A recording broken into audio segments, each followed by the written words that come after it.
আসসালামু আলাইকুম। প্রযুক্তি ডুয়েট ভর্তি গাইডের গাণিতিক সমস্যাগুলোর ধারাবাহিক সমাধানের আজকের ক্লাসে আপনাকে স্বাগতম। আজকের আলোচনার বিষয় প্রযুক্তি ডুয়েট ভর্তি গাইডের ট্রাভার্স জরিপ সম্পর্কিত সমস্যার 290 পৃষ্ঠার 8.11.7 নং প্রশ্নের সমাধান। চলুন শুরু করি। আচ্ছা, প্রশ্নটি সমাধানের পূর্বে আমরা দেখে আসি যে পূর্ণবৃত্ত বিয়ারিং এবং হ্রাসকৃত বিয়ারিং কী। আচ্ছা, আমরা জানি কোনো কম্পাসকে যদি কোনো স্থানে রাখা হয় তাহলে সে স্বয়ংক্রিয়ভাবে কোন দিকে মুখ করবে? নর্থ। আর নর্থের বিপরীতে কি থাকে? সাউথ। আর ডান পাশে ইস্ট, ইস্টের অপোজিটে ওয়েস্ট। আচ্ছা, আমরা যদি ডাব্লুসিবি বা হোল সার্কেল বিয়ারিং বা পূর্ণবৃত্ত বিয়ারিং এর কথা চিন্তা করি তাহলে সেটা হবে যে কোনো রেখা, মনে করি এবি একটা রেখা, তাহলে কোনো রেখা উত্তর রেখা হতে ডানাবর্তে যত ডিগ্রি কোণ উৎপন্ন করবে সেটাই হচ্ছে ডাব্লুসিবি বা পূর্ণবৃত্ত বিয়ারিং। আচ্ছা, এবার আসলো আরবি বা রিডিউসড বিয়ারিং কি? রিডিউস বিয়ারিং হচ্ছে যে কোনো রেখা উত্তর অথবা দক্ষিণ রেখা হতে ডানাবর্তে অথবা বামাবর্তে, তাহলে ডানাবর্তে অথবা বামাবর্তে যত ডিগ্রি কোণ উৎপন্ন করে সেইটাই হলো আরবি বা রিডিউসড বিয়ারিং। তাহলে এইটি হচ্ছে আরবি। যদি এইখানে কোনো রেখা থাকে তাহলে এইটা হবে আরবি, যদি এইখানে কোনো রেখা থাকে এইটা আরবি। এগুলো হচ্ছে আরবি বা রিডিউসড বিয়ারিং বা হ্রাসকৃত বিয়ারিং। যদি এইখানে রেখা থাকে তাহলে এইটা হবে আরবি। আমরা সবসময় মনে রাখবো রিডিউসড বিয়ারিং অর্থাৎ হ্রাসকৃত বিয়ারিং এর ক্ষেত্রে দিক উল্লেখ করতে হয়। যেমন যদি আমরা এই ঘরের কথা চিন্তা করি তাহলে এই ঘরের নাম কি হবে? সবসময় আগে সাউথ অথবা নর্থ যে ঘরের অধীনে থাকবে, অর্থাৎ এটা হচ্ছে প্রথম কোয়ার্ডেন্ট প্রথম কোয়ার্ডেন্ট। আচ্ছা, প্রথম কোয়ার্ডেন্ট এবং এইটা হচ্ছে দ্বিতীয় কোয়ার্ডেন্ট, এটা হচ্ছে তৃতীয় কোয়ার্ডেন্ট, এটা হচ্ছে চতুর্থ কোয়ার্ডেন্ট। আচ্ছা, আমরা সবসময় মনে রাখবো প্রথম কোয়ার্ডেন্ট এবং চতুর্থ কোয়ার্ডেন্ট এই দুই কোয়ার্ডেন্টের মালিক হচ্ছে উত্তর রেখা, এবং দ্বিতীয় কোয়ার্ডেন্ট এবং তৃতীয় কোয়ার্ডেন্ট এই দুটো কোয়ার্ডেন্টের মালিক হচ্ছে দক্ষিণ রেখা। তাহলে যদি আমরা এই ঘরের কথা চিন্তা করি তাহলে এই ঘরের নাম আমরা কী লিখব? যদি এইটা থেটা হয়, এই থেটার মান মনে করি 30 ডিগ্রি। যদি এইটা 30 ডিগ্রি হয় তাহলে আমরা কি লিখব? যে R B is equal to 30 degree. আর সবসময় মনে রাখবেন হ্রাসকৃত বিয়ারিংয়ের মান লেখার সময় সবসময় দিক উল্লেখ করতে হয়। তার মানে আমাদের এখানে দিক কি? South West. তাহলে লিখবো সাউথ ওয়েস্ট। আচ্ছা, যদি এই ঘরে হয়, এই ঘরে যদি হয় এখানে 30 ডিগ্রি, তাহলে আমরা কি লিখব? যে R B is equal to 30 degree south আর ইস্ট, সাউথ আর ইস্ট। আচ্ছা, যদি এইখানে হয়, এইখানে মনে করি এটা 45 ডিগ্রি, তাহলে কি লিখব? যে R B is equal two, এখানে লিখি আর বি ইজ ইকুয়াল টু কত ডিগ্রি? 45 ডিগ্রি। 45 ডিগ্রি। তাহলে দিক কোথায় আছে? দিক হচ্ছে নর্থ ইস্ট। আচ্ছা, আবার এখানে যদি আরবি মনে করি এইটা আছে 60 ডিগ্রি, তাহলে এটা যদি 60 ডিগ্রি হয় তাহলে এটা এইখানে দিক উল্লেখ করতে হবে কি? North west. তাহলে R B is equal to 60 degree north west. আশা করি পূর্ণবৃত্ত বিয়ারিং কি এবং হ্রাসকৃত বিয়ারিং কি এটা আপনারা বুঝতে পেরেছেন। চলুন প্রশ্নের সমাধানে চলে যাই। আচ্ছা, আমরা দেখি প্রশ্নটা কি বলছে বামাবর্তে ঘেরের ক্ষেত্রে P Q R S T E F P বহুভুজটির পি কিউ রেখার বিয়ারিং 80 ডিগ্রি। অন্তস্থ কোণ যথাক্রমে অন্তস্থ কোণগুলো দেওয়া আছে হলে বহুভুজটির বিভিন্ন বাহুর বিয়ারিং নির্ণয় করতে হবে। আচ্ছা, আমরা জানি যে কোনো বাহুর বিয়ারিং, আচ্ছা আমরা লিখতে পারি যে আমরা জানি আমাদের কী নির্ণয় করতে পেরেছে? বিভিন্ন বাহুর বিয়ারিং। আমরা জানি কোনো বাহুর বিয়ারিং। আচ্ছা, আমাদের কোনো বাহুর বিয়ারিং নির্ণয়ের সূত্র কি? যে পি প্লাস মাইনাস এ প্লাস মাইনাস 180 ডিগ্রি। আচ্ছা, এইখানে পি কি?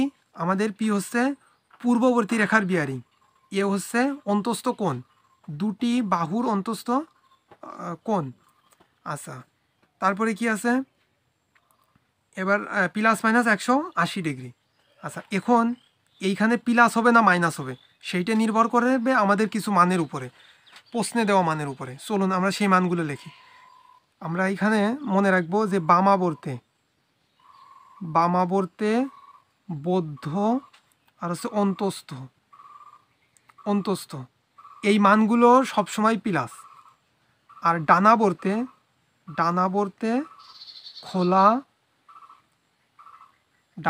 খোলা আর হচ্ছে বহিস্থ এই মানগুলো সবসময় মাইনাস। তাহলে দেখি আমাদের প্রশ্নে কোন মানটা দেওয়া আছে। প্রশ্নে বলা হয়েছে বামাবর্তে, তার মানে এইটা দেওয়া আছে। এবং অন্তস্থ কোণের কথা বলা হয়েছে, অন্তস্থ কোণ, তার মানে বামাবর্তেও প্লাস অন্তস্থ কোণও প্লাস। তাহলে প্লাস প্লাসে কি হয়, রেজাল্ট হয় প্লাস। তার মানে আমাদের এখানে কি হবে, পি প্লাস এ। তার মানে এখানে আমাদের হবে পি প্লাস এ, প্লাস মাইনাস 180 ডিগ্রি।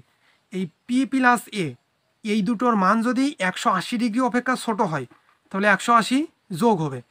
আর পি প্লাস এর মান যদি 180 ডিগ্রি অপেক্ষা কম হয়, বেশি হয়, তাহলে 180 ডিগ্রি কী হবে, মাইনাস হবে। আচ্ছা অঙ্ক করলে আমরা সহজেই বুঝতে পারবো। আচ্ছা কোনো বাহুর বিয়ারিং এর সূত্র লিখলাম। আমাদের কোন বাহুর বিয়ারিং দেওয়া আছে, পি কিউ বাহুর বিয়ারিং 80 ডিগ্রি। তাহলে আমরা এখানে লিখতে পারি যে পি কিউ বাহুর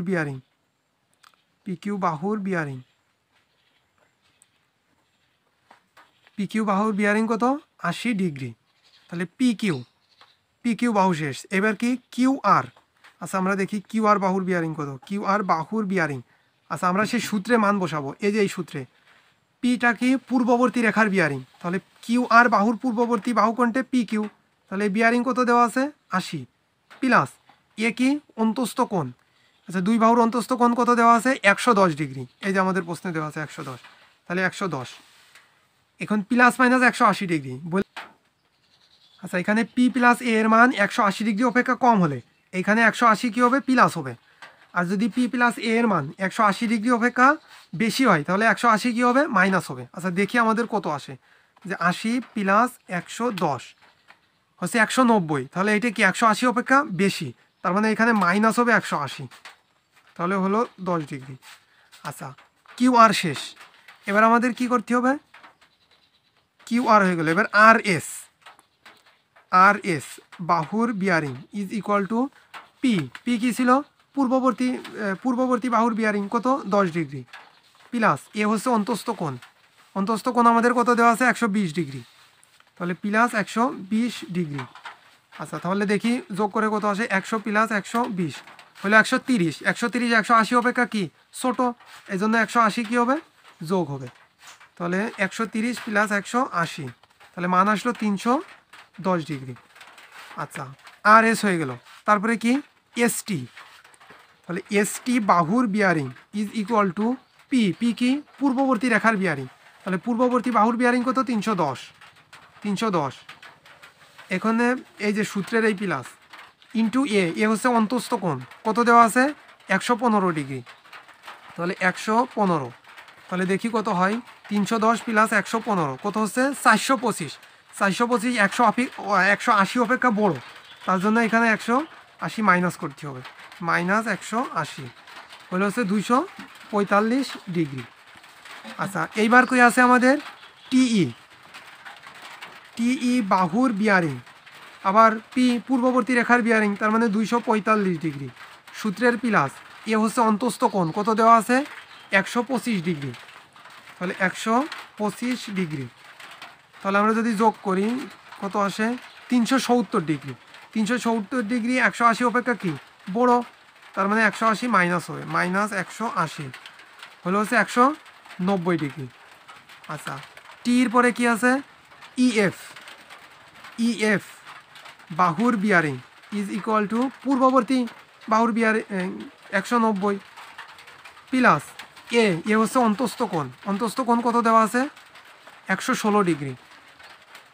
116 ডিগ্রি, তাহলে 116, তাহলে 190 প্লাস 116 কত আসছে মান, 306 ডিগ্রি। 306 180 অপেক্ষা বড়, এই জন্য 180 কী হবে, মাইনাস হবে, মাইনাস 180 হলে হচ্ছে 126 ডিগ্রি। আচ্ছা এবার সর্বশেষ কত আছে, এফ পি বাহুর বিয়ারিং ইজ ইকুয়াল টু পূর্ববর্তী বাহুর বিয়ারিং, তার মানে 126। এখানে সূত্রের প্লাস এ হচ্ছে অন্তস্থ কোণ, অন্তস্থ কোণ কত দেওয়া আছে 116 ডিগ্রি, সরি অন্তস্থ কোণ দেওয়া আছে 112 ডিগ্রি, 112, তাহলে 126 প্লাস 112 হলো হচ্ছে 238, 238 180 অপেক্ষা কি বড়, তার মানে 180 কী হবে মাইনাস হবে, তাহলে মাইনাস 180 হলো হচ্ছে 58 ডিগ্রি। আচ্ছা এবার কি আছে এফপি শেষ। এবার আমরা এই পি কিউ বাহুর বিয়ারিং নির্ণয় করে দেখব যে পি কিউ বাহুর বিয়ারিং আমাদের কত দেওয়া ছিল 80 ডিগ্রি, 80 ডিগ্রি মেলে কিনা। তাহলে পি কিউ বাহুর বিয়ারিং ইজ ইকুয়াল টু পূর্ববর্তী বাহুর বিয়ারিং, পি কী ছিল পূর্ববর্তী বাহুর বিয়ারিং, তার মানে 58 ডিগ্রি, 58। এখানে কি ছিল প্লাস এ হচ্ছে কি অন্তস্থ কোণ। আচ্ছা অন্তস্থ কোণ কত দেওয়া আছে 202 ডিগ্রি, তাহলে 202, তাহলে আমরা যদি যোগ করি কত হয় 260, 260 180 অপেক্ষা কি বড়, এই জন্য 180 কী হবে মাইনাস হবে, তাহলে মাইনাস 180 হলে হচ্ছে 80 ডিগ্রি। তার মানে দেখেন আমরা এখানে পেলাম P Q bearing, P Q বাহুর বিয়ারিং কত 80 ডিগ্রি, আমাদের প্রশ্নে পি কিউ বাহুর বিয়ারিং কত দেওয়া ছিল 80 ডিগ্রি, তার মানে এটা কি ঠিক আছে, তার মানে এখানে আমরা লিখতে পারি নিরীক্ষিত, নিরীক্ষিত। আচ্ছা ধন্যবাদ সবাইকে, পরবর্তী ভিডিও পাওয়ার জন্য আমাদের সাথেই থাকুন।